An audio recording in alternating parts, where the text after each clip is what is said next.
Estimados hermanos, en Yeshua el Mesías y Jehová el Padre. Hoy vamos a considerar la historia más destacada que jamás se ha contado y tiene que ver con el mensaje que el Mesías trajo de su Padre, de nuestro Padre, el Dios Todopoderoso. Esta historia quedó registrada en el libro vivo llamada la Biblia y la Torá.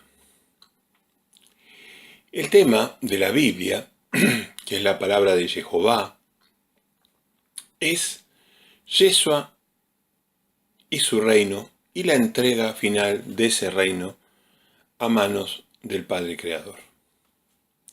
El propósito original de Dios y de su palabra era que sus hijos habitaran en felicidad, armonía y en armonía con las leyes naturales, teniendo un universo material infinito para desarrollar. Ese plan, o este plan, se vio alterado frente a una rebelión de sus criaturas creadas, simbolizado por la serpiente Satanás, la mujer Eva, madre de toda la humanidad, y su compañero Adán. El árbol representó el conocimiento del bien y del mal, el árbol y su fruto.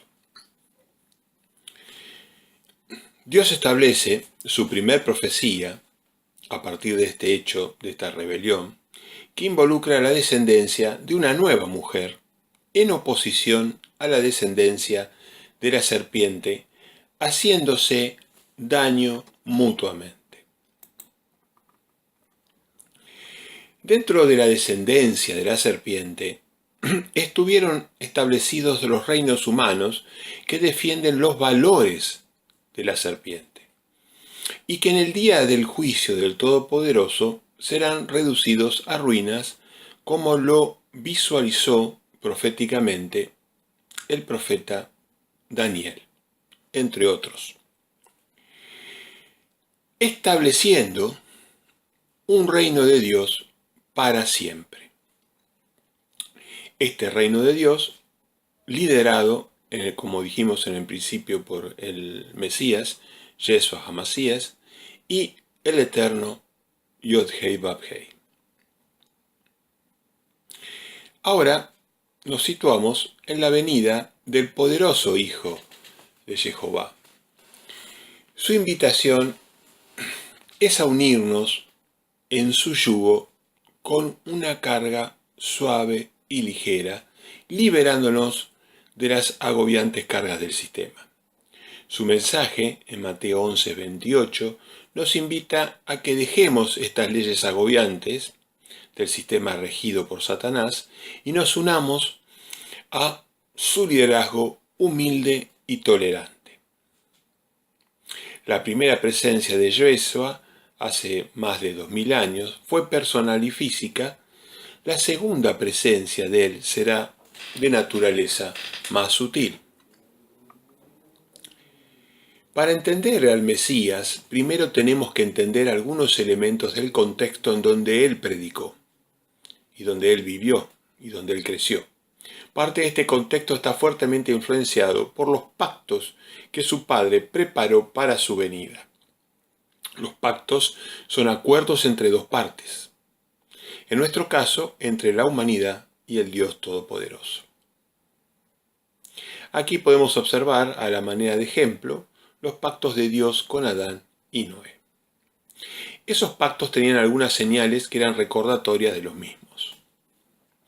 Uno de los pactos más importantes, vigentes en la tierra de Yeshua, es el que estaba inserto en el arca del pacto y contenía los 10 mandamientos que Dios le dio a la humanidad con carácter de perpetuos. Los pactos que Dios ha celebrado son aditivos, es decir, que se van sumando a los anteriores. El Mesías, a través de sus apóstoles, informó de un nuevo pacto que se desarrollaría a partir de su resurrección. Este nuevo pacto, un nuevo pacto amplio, establecía la necesidad de que sus apóstoles y discípulos reunieran a las ovejas perdidas de Israel y a sus otras ovejas, los gentiles, en un solo rebaño de los hijos de Dios. Ese pacto tenía que ser grabado en sus corazones. A lo largo de esta prédica daremos detalles de ese pacto. Uno de los más importantes mandamientos adicionales a la ley mosaica, que siguen vigentes, los 10 mandamientos, era el de hacer discípulos para constituir un único rebaño compuesto de dos grupos. Una clase gobernante de 144.000 miembros y una gran muchedumbre de futuros felices habitantes de la tierra. Como venimos diciendo, el yugo de Yeshua es liviano y representa la mayor forma de amor de nuestro Dios Padre. La Torá, que significa enseñanza, instrucción, es decir, es la amorosa enseñanza de nuestro Padre Celestial a sus hijos fieles. Es la regulación que nos permite llegar a ese reino. Las personas que entramos en pactos con Dios y su Hijo somos bendecidos con su guía y protección eterna, en un camino hacia una nueva Jerusalén, denominada la Jerusalén celestial. El Mesías era una persona judía que hablaba al pueblo judío para poder incluirlo en el nuevo pacto que, como dijimos, incluiría a todas las tribus de Israel, las que están esparcidas, y a gente o los gentiles de todas las naciones. Otro elemento importante del nuevo pacto fue evidenciado por las investigaciones arqueológicas de algunos arqueólogos bíblicos, entre ellos Ron Wyatt, que dejaron en claro que el lugar del empalamiento o crucifixión de Yeshua, por debajo existía una caverna que contenía el arca del pacto, que permitió que su sangre cayera sobre la misma, convirtiéndose él en el cordero de sacrificio por nuestros pecados. Esto tiene una importante implicancia en el hecho de que nuestros pecados contra los mandamientos pueden ser redimidos invocando el mérito de nuestro hermano celestial. En esta diapositiva podemos observar lo que significa el amor a Dios, que es cumplir con 10 mandamientos. Por amor al Mesías nos pide también 2 mandamientos adicionales, que adquiramos conocimiento continuo de ellos, de Jehová y Yeshua, y que hiciéramos discípulos de gente de todas las naciones, bautizándolos en su nombre. Volviendo al tema de la descendencia, la nueva mujer espiritual dio por descendencia en la línea davídica a su mayor exponente, este Mesías. Por su parte, la descendencia de la serpiente estableció mecanismos de destrucción. Estos son: el falso profeta, representado por una gran cantidad de denominaciones religiosas que difunden enseñanzas contaminadas con el propósito de alejar a las ovejas de su creador; la bestia salvaje que provoca guerras y muertes injustas que ofenden a Dios, persecución a los cristianos verdaderos; Babilonia la Grande, que prostituye su función y en vez de limitar a la bestia en su satánico andar, la apoya. Cuarto, el arte hegemónico a nivel mundial, que inculca en forma sutil las ideologías de la serpiente. Los medios de comunicación que difunden en forma sutil pero persistente las ideas satánicas. Ahora, la principal herramienta que tenemos para enfrentar a la descendencia de la serpiente y sus organizaciones es la predicación de las buenas nuevas del reino, según cita Mateo 24:14, que vemos en la imagen. Volviendo al punto inicial de que el amor se transforma en obediencia y a los mandamientos, haremos una breve reseña de los amorosos recordatorios en este sentido del primer y más importante mandamiento, el de santificar, amar a nuestro amoroso Padre Creador. También en el contexto judío se tenía en claro que no debíamos idolatrar a seres creados o cosas inanimadas, desviando el amor que debemos a nuestro Padre, desviando ese amor hacia ídolos. Debemos honrar el Santo Sábado, que es una invitación a reunirnos con nuestro Padre y nuestra familia en su presencia espiritual, en primera instancia en nuestros hogares y también en lugares de adoración. El sábado fue hecho para el hombre y fue establecido santo por su creador, Jehová Dios. También se tenía en claro que había que honrar al padre y a la madre, a los progenitores, no olvidándose de ellos en sus necesidades, en su vejez, honrando sus ideas y sus correcciones. Lealtad al santo arreglo del matrimonio, evitando el adulterio, la fornicación. No matar. Las personas de Dios no podemos participar de guerras injustas ni apoyarlas. Además debemos censurar a las personas que así lo hacen. Las religiones babilónicas han permitido que cristianos de bandos opuestos se masacren. También otro requisito eran los seguidores del Mesías. No debían participar o no debemos participar de actos de corrupción o apropiarnos de lo que no es nuestro. Esta mecánica de corrupción ha permitido que los recursos lleguen en forma escasa a las personas con necesidades. La mentira, la maledicencia y la codicia son repugnantes a la vista de nuestro Dios y se ha convertido en también uno de los 10 mandamientos. Los pecados sexuales, desde el celibato impuesto, pasando por el adulterio, sodomía, homosexualidad, fueron y serán causa de juicio condenatorio eterno. Estas mencionadas son las bases morales que fundamentaron las hermosas enseñanzas que nos dio Yeshua el Mesías en su primera venida. Nosotros, por nuestra parte, debemos ser humildes proclamadores de sus enseñanzas. Vamos a repasar rápidamente algunas de sus hermosas enseñanzas. Primera enseñanza, el regreso del Hijo pródigo. El Mesías nos abre su corazón y el perdón de su Padre a cada uno de nosotros en la medida de que nos volvamos de nuestros malos caminos y solicitemos su perdón. Hay más dicha en encontrar una oveja perdida que muchas que ya están en el rebaño seguras. La verdad revelada del reino de Dios debe hacer que nuestras prioridades en la vida cambien, cumpliendo de esta manera lo dicho por Yeshua en Mateo 13:44. También es interesante recordar la palabra del sembrador, que nos enseña, entre otras cosas, a reconocer las diferentes tierras en donde cae la semilla del reino de Dios, siendo la tierra de los espinos la que representa a las personas que reciben las enseñanzas del Mesías, pero las preocupaciones de la vida y la seducción de las riquezas la dejan sin futuro. Todas las enseñanzas del Mesías tenían que ver para nuestros tiempos, para ayudarnos a sobrevivir a lo que se avecina. El Mesías, a través de la parábola de los talentos, también nos enseñó que había dos clases de personas. Las primeras reciben las riquezas de la verdad del reino y las hacen producir, cada uno según su talento, mientras que las otras reciben la verdad del reino y la desperdician, produciendo que su árbol sea cortado y echado al fuego. También otra parábola importante es la de las vírgenes y su novio, que nos enseñan que en tiempos de abundancia de conocimiento espiritual debemos asimilar las enseñanzas de nuestro Dios para los tiempos de oscuridad que han de venir. Nótese que las 10 eran vírgenes.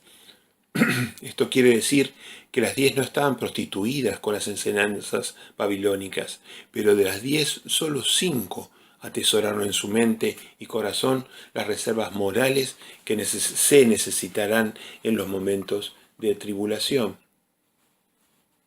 Otra enseñanza importante, la de los 2 olivos, nos deja en claro que los gentiles debemos nutrirnos de las raíces de los caminos antiguos, transformándose en parte de un nuevo camino que se denomina el Israel espiritual, del cual seremos parte a perpetuidad. Un olivo silvestre que se injerta en un olivo natural.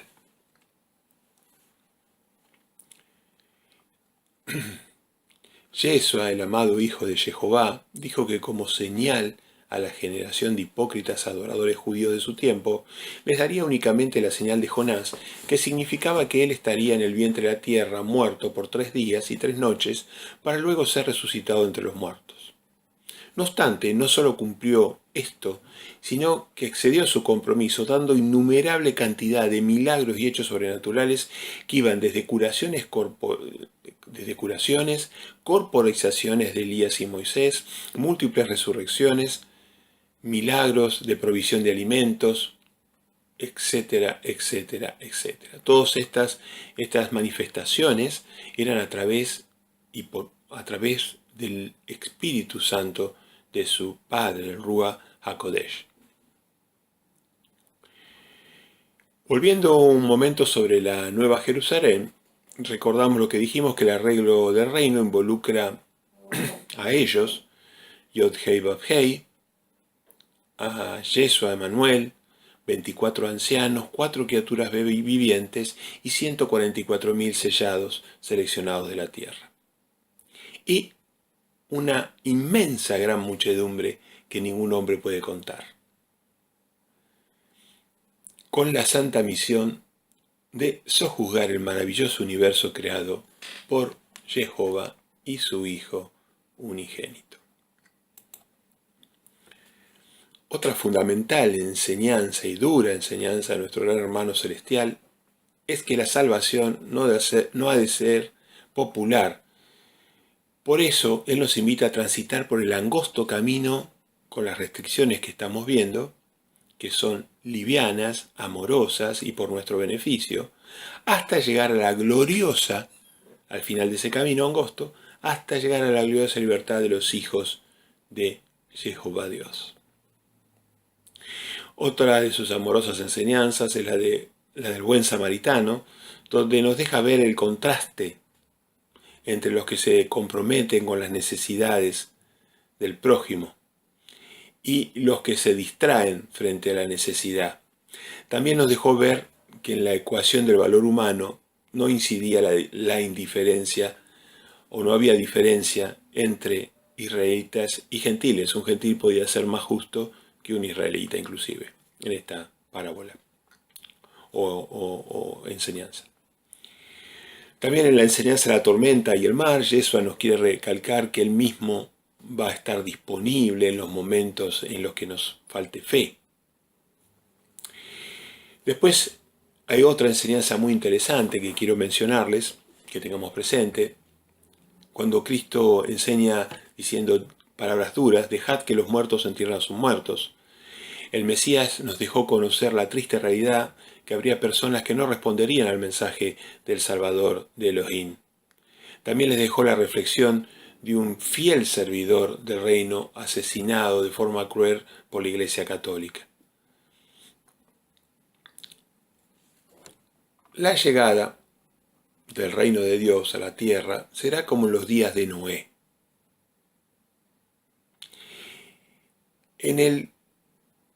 De que va a haber muchas personas